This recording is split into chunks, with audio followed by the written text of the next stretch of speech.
afternoon. Welcome to InFocus. I'm Melissa Ridgen. Time's kind of a tough concept for many people, largely because of the COVID pandemic so abruptly impacting our lives. It seems that time either flew by or stood still. When we look back on this past 8 months of this InFocus season, it's incredible how much we tackled and how many issues were crammed into such a relatively short period of time. Today, we are traveling through the time machine to look back at some of those headlines and updating you on new developments. From two Soto sisters doing serious time for a murder that they didn't commit, to families getting their children back from child welfare custody after InFocus shone light on what was happening with their cases. We'll update you on all of that on this show. Well, let's look back at a story that we brought you this winter. A woman who is suing Manitoba for failing to keep her safe when she was a 9-year-old. She was taken by child welfare, put into a hotel with an 11-year-old boy, unattended overnight, where she says she was sexually assaulted. Later in life, that same system came to one by one take her 4 children. Let's watch some of that interview. My 4 children are all in CFS care currently. I'm struggling with depression and dealing with my court cases. I have 5 going right now. I've signed up my children for the First Nations Children in Care, that big class action lawsuit. I signed them up for that. There's a human rights case that I have signed up my 3 oldest children for as a result of them having their sweetgrass, sage, and medicine bags taken away from them that were given to them under the CFS laws in Manitoba. They are allowed to have gifts, birthday gifts, 1 each child. And so I did that, and my children's birthday gifts and traditional medicines were taken away from them. They were not allowed to smudge in their foster homes. And I have the lawsuit for what happened to me as a child, because that started everything, the domino, as you said before. And I have my birth alert class action lawsuit that I'm going to be representing. I'm a representative plaintiff on that case. And you have a baby on the way. Yes, I do. Are you worried? I mean, Manitoba says... I can't help but feel like that. When I was pregnant with my last child, I didn't seek out medical care. I didn't go to a practitioner or be seen throughout my entire pregnancy until the very end when I was ready to give birth. And then I went in and gave birth to my daughter, and CFS came into my room, a social worker, and came and asked me questions then too. They obviously flagged there's obviously still birth alerts happening in Manitoba if they knew that you were in the hospital. Yeah. How long after you delivered was that baby taken? No, in November. So the baby was born in March, and I went through the things with my husband and asking for help, and they apprehended my youngest in November. Any idea when you're getting them back? What's your plan for baby number 5? When are you expecting? I have a reunification plan with Child and Family Services, and I'm hoping that my 5th child won't be taken from me, that I won't be going through that traumatic experience again. All I can hope for is that my family can live peacefully after what we've been through, because we've been through so much trauma together. Because of those open CFS files, we had to conceal her identity for privacy reasons. As she mentioned, she's part of that birth alert lawsuit. That's a system, for those of you unaware, that flags a mother's health file for child welfare agencies and often leads to apprehensions of newborns right from the hospital. It's a catastrophic impact that these alerts have had on children and in women. This was cited in the national inquiry into missing murdered Indigenous women and girls. Most provinces have since ended birth alerts, they say, yet parents insist that that's not the case. These things are still happening. Well, since we told her story, lots has changed. I had a chance to speak with her yesterday about some updates. So, Mom, lots has happened since you were on our show last. How are things going? What's new? Everything's been going pretty good. Me and the husband got our children back into our care.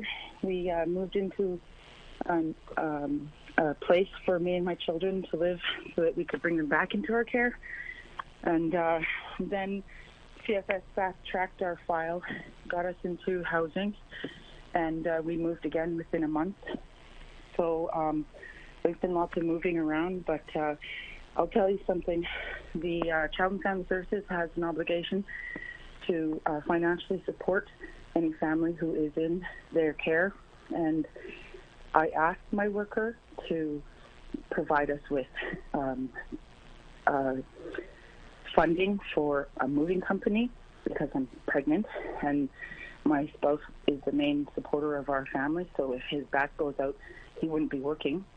So I asked for a moving company to move all of our stuff around for us from place to place, because that's a lot of work, and I couldn't do it by myself.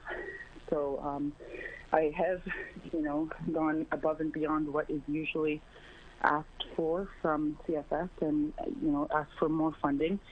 And I was approved, and I believe that it is a result of all of the advocacy that I do for my family. So we're excelling. We're not just surviving, we're thriving. And this happened fairly quickly after you were on the show, right? Yes, very quickly. Do you think that had something to do with it? Like, if you showcase some of the things that child welfare agencies do, some of the problems with the system, do you think that inspires them to do the right thing? Certainly, it lights a fire under their butt. They can, they know that there's certain families out there that need support, and they're not offering them. They're quiet about it, So all I can do is to encourage other parents to ask around, see what kind of other supports other parents have gotten, and try to get the supports for yourself too. How have the kids been since being returned to your care? I mean, they all spent kind of various amounts of time in the system. If you can remind our audience, maybe who didn't see the first show, how long were each of the kids in care, and then how's it been since you had them all back under one roof? So I have a 4-year-old right now who has spent about 27 months of his life in care. And, his father didn't get to meet him, until he was about 2 years old. So there's a lot of reconnecting that's going on right now. And, there's also, like when your kid goes into care and is, being cared by somebody else, they have a connection to that person. They have to be respectful that they have, a love for that foster family, for that foster parent. So we try to, nurture the transition from foster family to parents, back to parents, because it is hard for that to happen, for children to, come back into a home and, be with people that they haven't been around for 9 months. Yeah. So all I can say is, my kids are transitioning as well as they can, but that's about all that they can, they need supports from their family too. How old are they all now? 4, 6, and 7. And you've got another on the way? Yes, due June 26th. When you were on the show, you were saying, you did fear at the time that while Manitoba has said that they have ended birth alerts, you did feel that because the other children were in care, that you anticipated that the agency would be eager to be out there soon after your next child's born. Do you still have that same worry in the back of your head? Yeah, of course I was. I've never given, I've never given birth without having social workers come into my hospital room. So I anticipate there will be social workers there this time, and I am prepared to deal with that. I have a open case file. I have a worker right now that just quit on me, so I have to, get used to a new worker, and that's going to be a challenge, but I'm prepared for it because I've been living this life for the past 7 years, and I don't think that it'll end anytime soon. So I have to remind myself to, keep my support, keep all of the people that are helping me through this aware of my situation. Mm-hmm.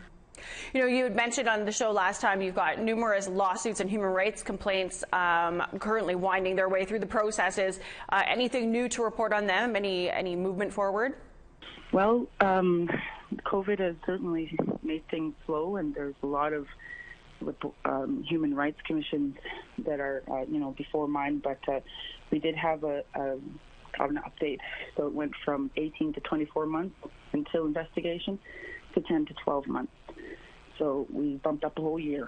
Wow. And, that's going to, I hope that this happens quicker, because it already has been 2 years, and we're going to be going on another third year of waiting for this investigation to go through.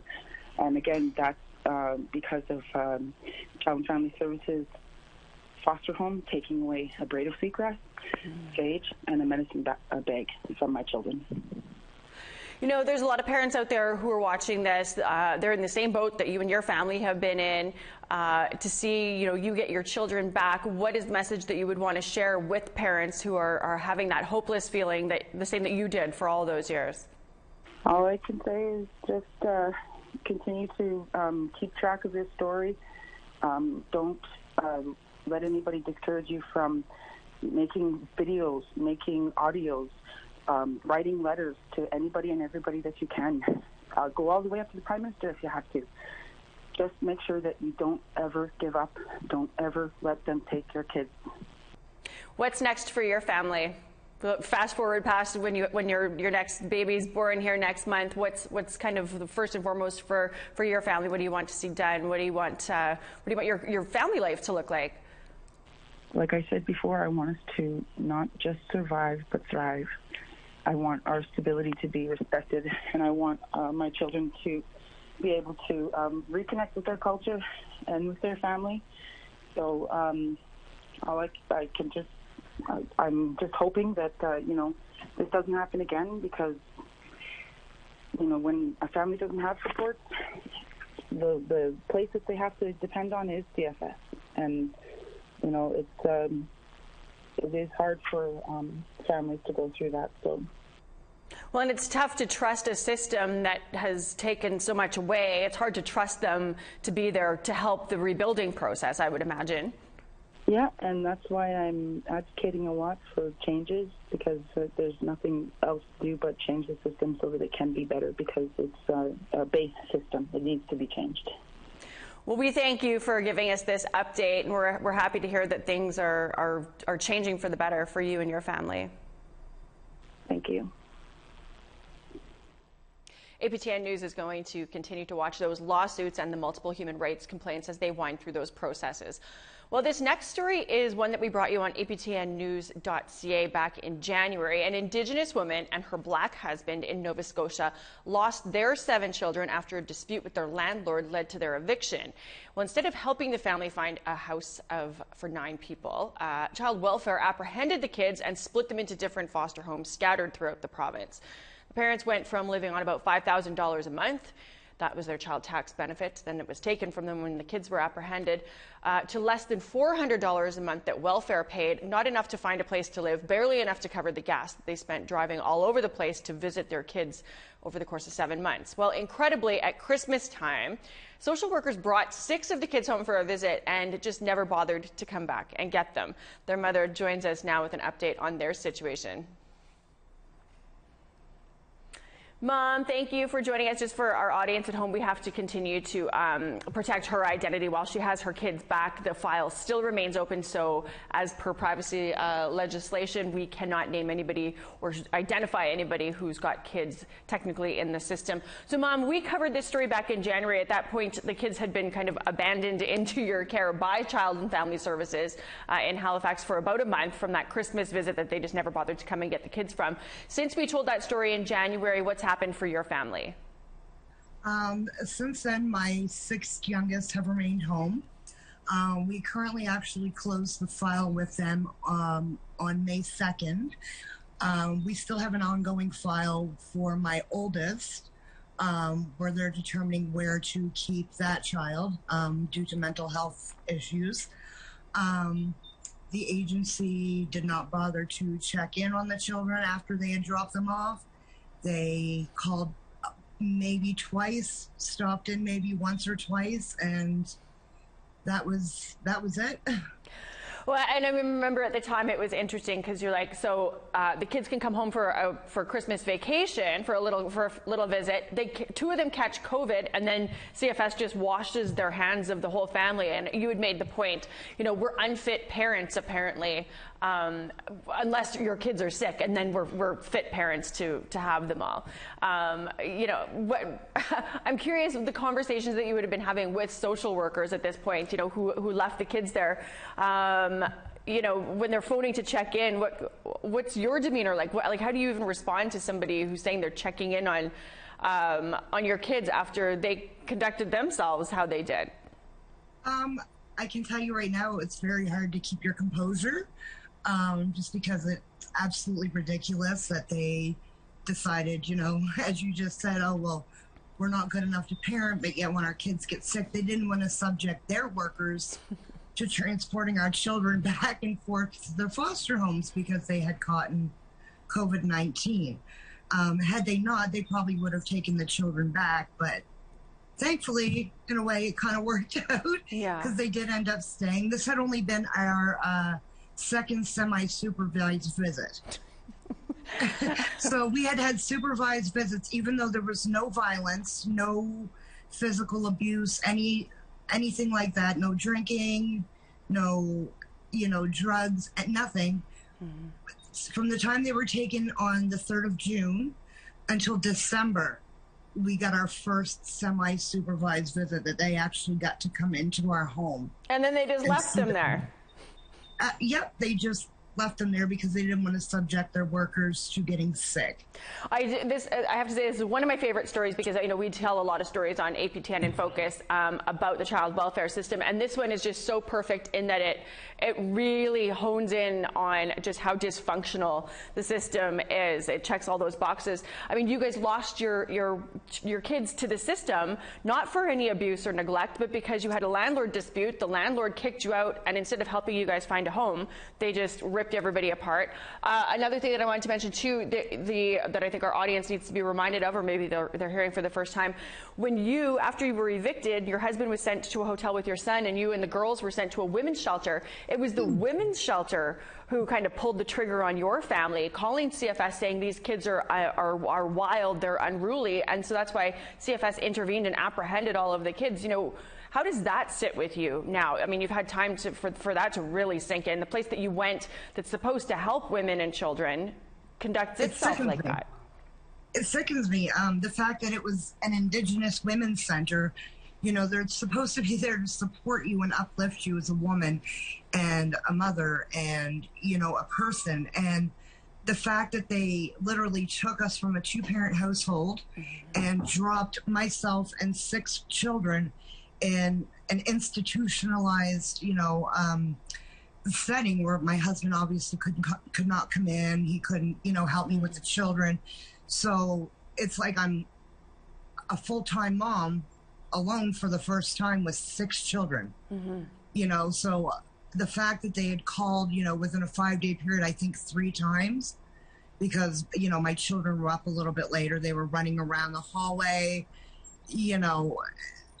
is absolutely ridiculous. It disgusts me to know that somebody of your own culture, who's supposed to be there to help you and uplift you, would put you in a position that would make you lose everything that is sacred to you. Yeah.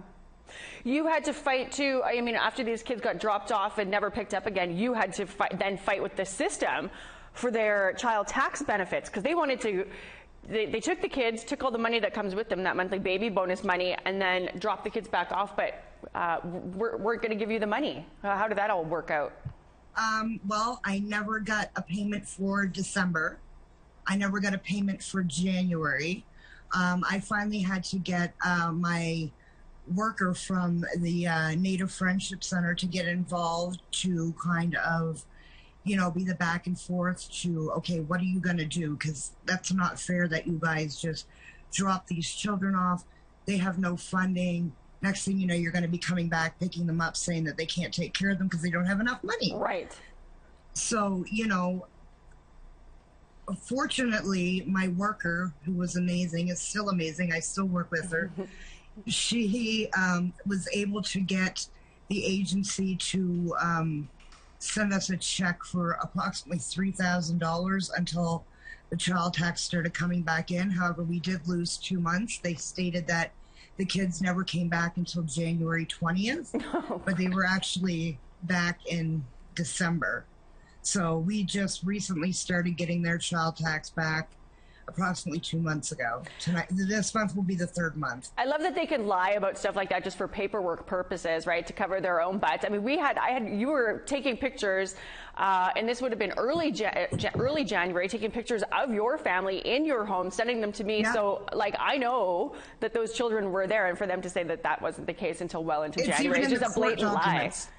It's in the court documents as well. It's also in their paperwork. It's the affidavits, everything that the children were dropped off at our home, and they continue to stay here. Yet they went with, oh, well, because we went to court on the 20th of January, that's when they quote unquote sent them back, which is not true. If it wouldn't have been for the Friendship Center, we wouldn't have been able to survive, because they helped us tremendously with food and clothing and, you know, Christmas items and just everything. How are you guys doing now? Like, is everything back to normal at this point for your family? Yes and no. My 4-year-old has what we believe post-traumatic stress disorder. She's currently in therapy once a week. There was allegations of physical and sexual abuse while she was in the care of DCS. So my daughter has to go to therapy once a week so we can try to correct what the agency had done. What about the other kids? For the first little while, they were scared to leave the house and go to school because they were terrified that they were going to be apprehended from school. So it was quite difficult to get them to go to school. And it is still quite difficult. 2 of our daughters still have night terrors. You know, the youngest 2, they'll wake up and, you know, Mommy, I don't want to go. I don't want to go. Mommy, I don't want to go. And, you know, it's heartbreaking. It's heartbreaking. What message do you have for parents out there who are going through this system? You know, you've kind of come out this other side. You've obviously got other things that you still are now on your plate as a result of the kids being in care. But for people who still have their kids not with them, fighting to get them back, what advice do you have for them?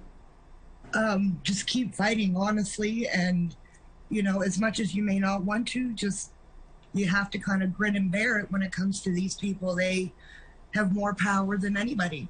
No. They really do. Unfortunately, you have to jump through their hoops and do what they want you to do in order to get any satisfaction or, you know.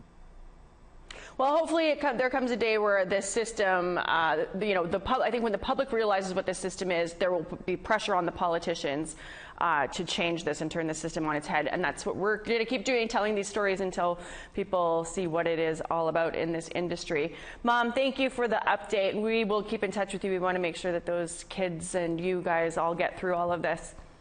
Thank you very much. We've got to take a break, but when we come back, we've got an update for you about 2 Soto sisters who did 30 years for a crime that they didn't commit, even after a killer confessed to that crime. A homecoming for them this past weekend. We'll tell you about that after this break. Join our conversation now. Send your thoughts to InFocus at APTN.ca, like us on Facebook on our APTN News page, and follow or tweet us at APTN InFocus.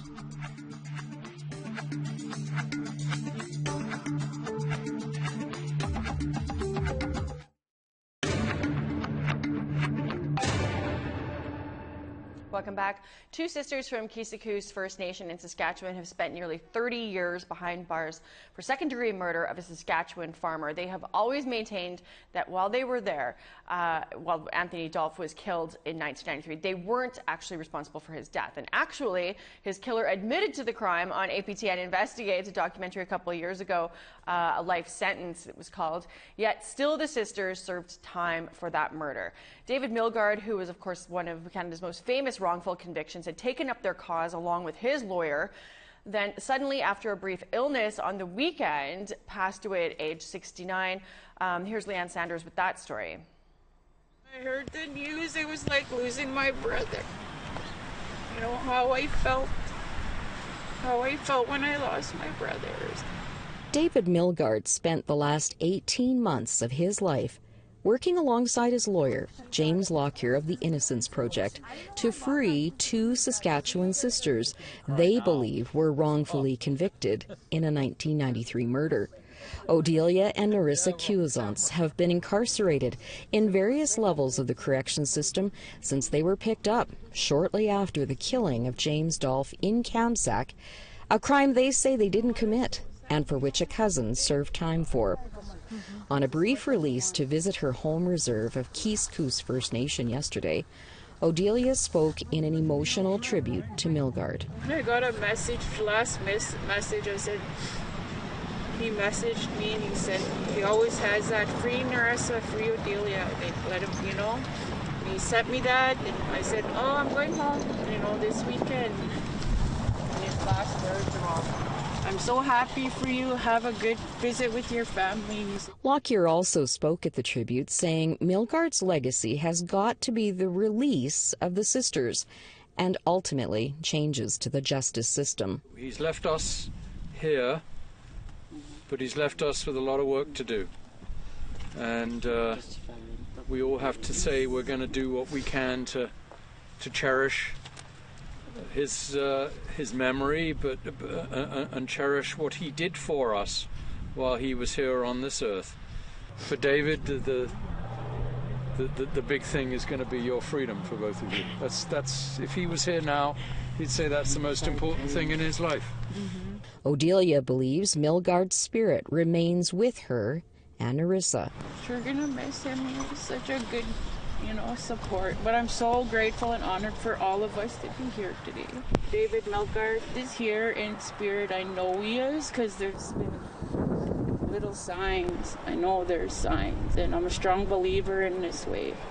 You know, and how things worked out with my Auntie Shirley here, my cousin. Having you all here, I want to say be good. APTN will bring you more on the Quewzance sisters' bid for freedom next week. Leanne Sanders, APTN National News, Quewzance First Nation. Yeah, that's sad. Joining us now is Holly Moore. She was part of that Investigates team that broke the stories about the Quewzance sisters. Holly, you're freshly back from that trip that we just saw. You were there with Leanne from APTN News, back from Quewzance. What happened late last week, and before we get into, you know, Mr. Milgaard's passing, just while this was all ongoing?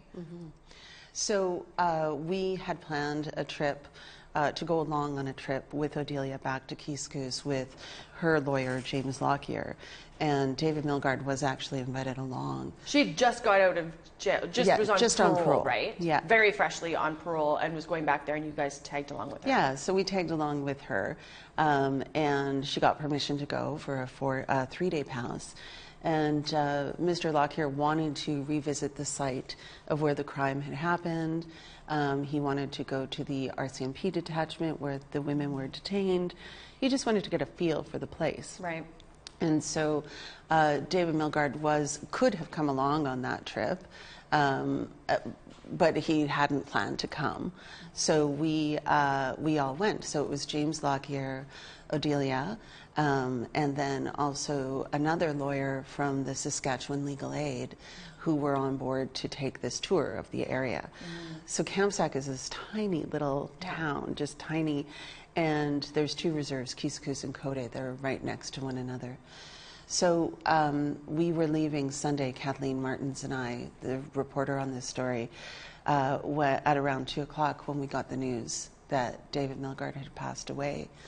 And so we were all together, which was such a crazy irony, or a coincidence, I guess you would say. If you consider that David Milgaard was the person who brought the story to me at APTN and really encouraged me to put our resources behind looking into this case and investigating. So there's a small core team that works with Odelia and Nerissa, and one of those key team members has now passed away. When you could see from Odelia's response to that, you know, her crying and saying, like, this, I feel like I've lost, this is how I felt when I lost my brother. Like, they had developed a very close relationship in all of this. They had, and David was actually here in Winnipeg a couple of months back to visit Odelia, and you know, he was always checking in with her on Facebook. He organized a Facebook Live where she actually cut off her hair during a press conference. Yes. And he was very serious about reconciliation and felt that it was extremely important to take a look at wrongfully convicted Indigenous people, which are definitely in the minority in that community, but are overrepresented in incarceration. And so for her, it was a deep blow. And James Lockyer was there at the site. So Odelia had said, I need to put down tobacco for David. So we all went in a circle and put down tobacco, and she sang a beautiful song, and her aunt sang a song as well. Her aunt, Auntie Shirley Cushane, is there. And, you know, James was visibly moved. This was extremely important for us to acknowledge and for us to document that, you know, David Milgaard has passed away. Well, and I'm assuming for his lawyer, for James, who we'd seen speaking on the story that we just watched, he was speaking to a phone talking to Nerissa, the other sister, right, who is still in jail. I would assume, you know, a devastating blow to him, because they would have been working so closely together in recent years. You know, well, they've worked together for almost 25 years approximately. I guess, yeah, not recent. The really sad part is that, you know, David Milgaard was incarcerated longer than he wasn't. That's gross. You know, almost an equal amount for a crime that he didn't commit. James Lockyer, you know, founded Innocence Canada to look at wrongful convictions. David was very instrumental in that work. David, when you asked James Lockyer who convinced him to take the sisters' cases pro bono, he says it was two-pronged. It was David who convinced me and could convince me to do almost anything, and then APTN. Nice. So I called James Lockyer when we were doing the investigation and sent him the trial transcript, and you know, I remember him saying in his English brogue accent, "It sounds like you're convincing me." And I thought, you know, having that level of firepower, legal firepower on their side will really, really capitulate it from a local Saskatchewan mistake to a national travesty, which it is. It is a national travesty. You know, so many people had advocated, I continue to advocate for the sisters. You know, where are things at with them, and where are we at with the systemic problem that led to all of this? Like, is there any chance of dismantling this? Like, there's no accountability. The system doesn't exist with a way that it can right its wrongs, right? Is that going to ever change? Well, I mean, if you think about the trajectory of their lives, you know, they went from sexual abuse and addiction in childhood to essentially residential school, 2 residential schools, to sexual exploitation. And, you know, at 21, that's when Odelia went into the system. And throughout this entire trajectory, the system failed them every step of the way. And it was funny because I was driving back with Odelia yesterday, and I asked her, I said, you know, why are you, do you think you're so articulate now? Like, how did you get through all of this? How did you create that resilience that was necessary and that hope that you are going to get out? And she puts a lot of stock in Creator. She puts a lot of stock in the fact that she's always protected her sister, Nerissa, every step of the way. And that protector role was really important to her. So she looked at David as kind of a navigator, kind of a protector, to take her from being incarcerated without a voice for almost 30 years to suddenly on a national stage with, there's a change.org petition that's going on right now. It's got hundreds of thousands of signatures. And one of the things that James Lockyer said was that David Milgaard's legacy has to be the release of the sisters, the overturning of their convictions, and the creation of an independent commission to look at wrongful convictions. Yeah. Because we don't have that in this country. No, I mean, it wasn't just new that somebody came forward and said, I'm the one that killed him. They were just there. And the system just has no mechanism to say, oh, well, let's put the brakes on it, set them free. Like, there was just nothing. So I hope that is, I mean, can you imagine if that is Mr. Milgaard's legacy, is that does finally happen? I mean, he fought for it his entire career as an advocate. And had there been something in place at the time, I mean, he essentially wrote the book, quote unquote, on wrongful convictions. I mean, it's one of the most famous, definitely in Canada, and I would argue the world, about how justice fails people. And it wasn't until his mother, Joyce Milgaard, who passed away a couple of years ago before David, you know, you need that advocacy piece is so important, because even communicating with people in prison, getting access to computers and phones, and I mean, they're completely sealed off. And so I think that David recognized really, really early that an advocacy was needed. Well, I think sounds like Odelia is going to step into that role next, too. I hope we need dynamos like that. Well, thank you for giving us this update. And I know that this isn't something that APTN is going to just forget about. We will see this all through to the end. Yeah, that's right. Awesome. And we'll have a lot more on this next week about the trip to Saskatchewan. And keep your eyes peeled to aptnnews.ca for that. One of the biggest stories that we tackled this year was the delegation to Rome, where Pope Francis issued an apology for his church's role in Canada's residential school system. It was a monumental trip for many who made that trip, I guess, including APTN's Tina House, who shared her experience with us when she returned. I want to have you watch that interview. For an opportunity like this to be there, I mean, it was just amazing.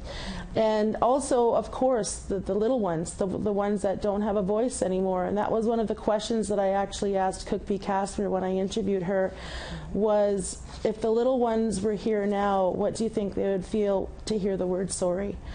And it just, so much emotion, you know, because like these stories take a life of their own. When you're actually in the field and you're interviewing all of these people and these survivors, honestly, as a journalist, it's like you take a little bit of piece of that with you. And when you're putting it on air, it's like you pay a piece of your soul every time you tell these stories. Well, I do anyway, I feel. Absolutely. And when we were on our way to Vatican Square, we knew everything was happening that day. And then when we arrived, and then when I heard that he actually apologized, my first personal thought, what I thought was, I just immediately felt the angels singing in heaven and the angels playing their harps and their trumpets, because it was a very powerful moment, and certainly a moment where finally those little ones' voices were being heard. Reaction to that trip and the apology was mixed, but former Truth and Reconciliation Commissioner Murray Sinclair says that it was very important that it happened. He explains why. Carefully to see how far they went. I think that was important for us to understand. And I was also conscious of assessing how soft they might be, because the sincerity is often reflected in the words and the way that they're expressed. I saw the video of the expression. It was all in Italian, of course, but at the same time, from the tone of the voice and the presence, I was thinking as I was listening that this is going to be so meaningful to survivors to hear this, to hear what the Pope is saying, and that the Pope is saying it, because survivors have been waiting a long time. There was a part of me that felt sad about the fact that there were so many survivors who testified before the commission and who've been waiting, but who aren't able to wait because age caught up with them and have passed on. But I do know that they would have been glad to have heard this. And I was also happy for the Catholics out there, many of whom I've spoken to over the years in the various congregations that asked me to address them, who were weakened in their faith in the church by virtue of the fact that the church had not accepted responsibility, and now who I think will feel strengthened that they can be able to say that the church is doing the right thing. That, of course, was huge news, the Pope's apology and the delegation to Rome for that apology. As we said, reaction was mixed for good reason, I guess. In the wake of the apology, we had a panel who said that that apology and the trip itself was a huge waste of time.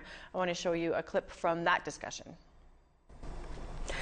Well, I guess in the words of the great Shania Twain, that don't impress me much kind of sums up what a lot of people feel about this trip, about that apology.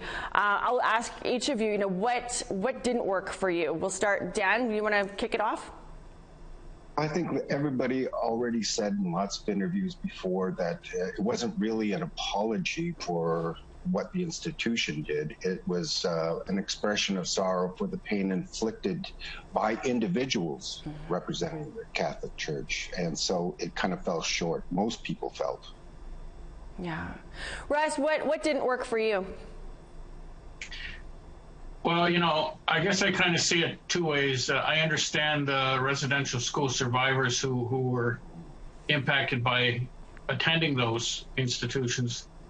There's a healing aspect, and some have latched onto the words that the Pope said, I'm very sorry.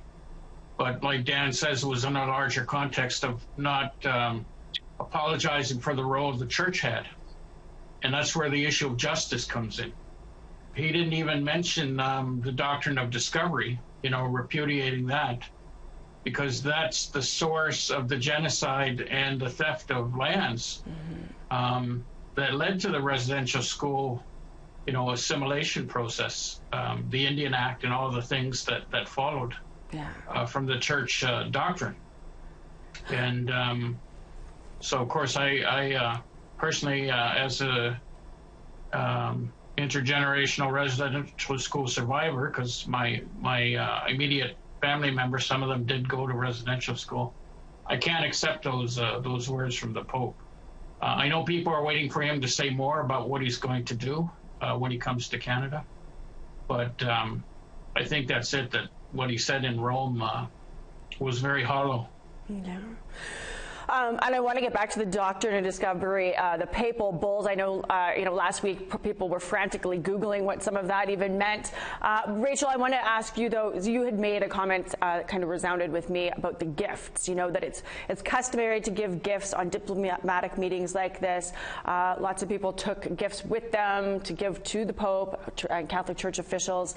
You said, the Catholic Church has taken enough from Indigenous people, so the gift giving sort of didn't rub you the right way too. Can you share your thoughts with us on that? Well, I think I actually had a lot of discussions on social media about the visit, and I want to just repeat some of the things that I heard from some of the people who were commenting, saying that some of our own Indigenous people don't have access to moccasins or some of the things that were given to the Pope. So that was a concern for a number of First Nation people, that these are gifts that even our own people can't access, or we have difficulty accessing. So why would we go and take those really time-honored, treasured gifts that carry such meaning to a place where we're trying to get acknowledgement for a wrong that has been historically going on since the first settler colonizers landed in North America. So I think that that resounded with me, because it is a practice of our people to be welcoming and to be giving. We have given the island, Turtle Island, the North American, the whole continent. I think that's enough. I don't think we have to go to the Pope anymore and give him anything, especially if there's conditions attached to these gifts. That's not even proper gift giving, I'd say then. That was a great show. Well, since then, we know that the Pope is going to continue his apology tour, this time on Canadian soil. He's set to visit Nunavut, Alberta, Quebec in July. We have to take another break, but still ahead, new developments in the Me Too movement in Indian country and the renaming of places and toppling of statues, all huge news this past season. We'll update you on some of that. Stay with us.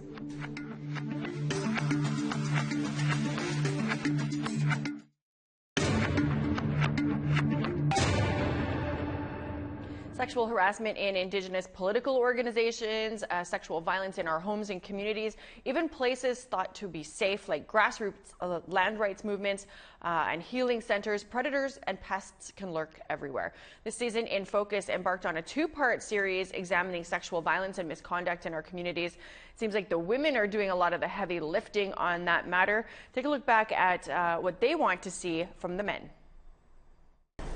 You know, I think, you know, when we look at the misogyny and the patriarchy that exists, you know, across this country, I think that's one of the biggest reasons why women, you know, and the 2S community have to often navigate systems and advocate systems and seek justice without the support, you know, of the male community, you know, and I think it's time for, you know, many of our Indigenous men and boys, you know, to really reclaim their warrior roles and say enough is enough, you know, because Indigenous women and girls, you know, and the 2S community have been victimized for long enough. Not only are we victimized outside of our communities when we leave, you know, but we're also victimized within our nations and our communities, and it's time to, you know, bring this issue to the forefront and to talk about it and to address it and to ensure that there's adequate resources. To have a healthy community and what have you,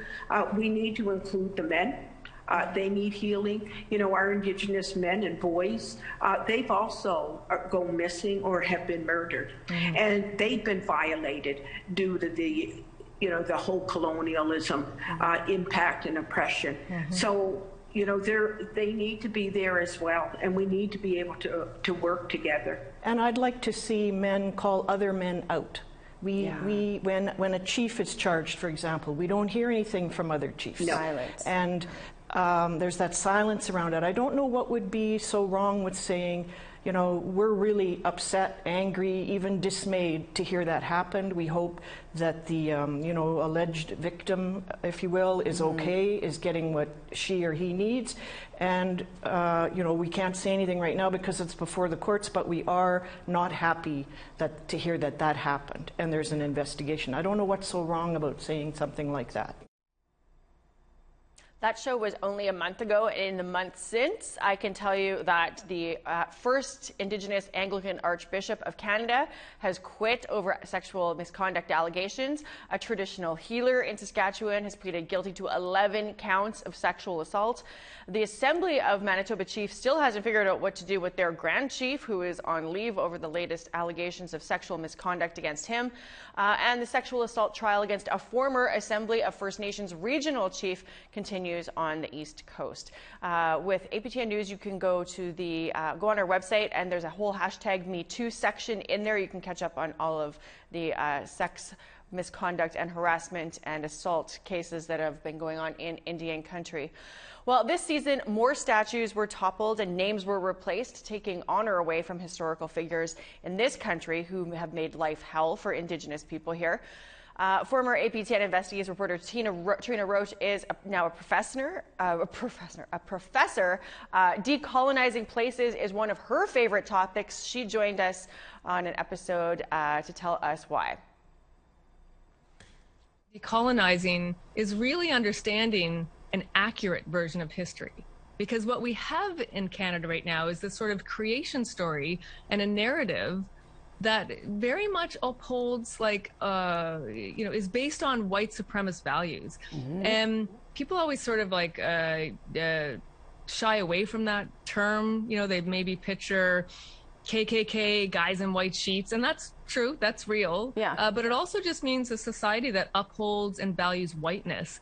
And in doing this doc, when I looked at, like, you know, when they put up that statue of Cornwallis, the papers at the time were all just like idolizing British values and British sovereignty and whiteness, right? And I mean, Indigenous people, Black people at that time, African Nova Scotians, had no rights. Racism was so rampant. Indigenous people weren't even, you know, Canadian citizens, not until like 1956. And so when you don't understand that history, when you sort of buy into this narrative, it's not about, you hear it in that clip and you hear it all the time, erasing history, whitewashing history.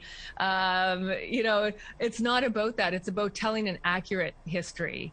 And so whenever you rename something or whenever you take a statue down, it's an opportunity for education, right? It's an opportunity to have that discussion. It's an opportunity to tell a more accurate history. And if we want to call that decolonizing history, then I think that's a way we can approach that conversation. And when we see it, because it's also an opportunity for racism to rear its head, which often happens. But when we have that sort of backlash against renaming something or tearing down a statue, it's because it threatens the social order. So that right there should make you question why. Like, why does it threaten the social order to take down a statue? Since that aired, Ryerson University has been renamed Toronto Metropolitan University. We're all out of time today, updating you on some of our favorite shows. I'm Melissa Ridgen. We'll see you back here next week. Have a great one.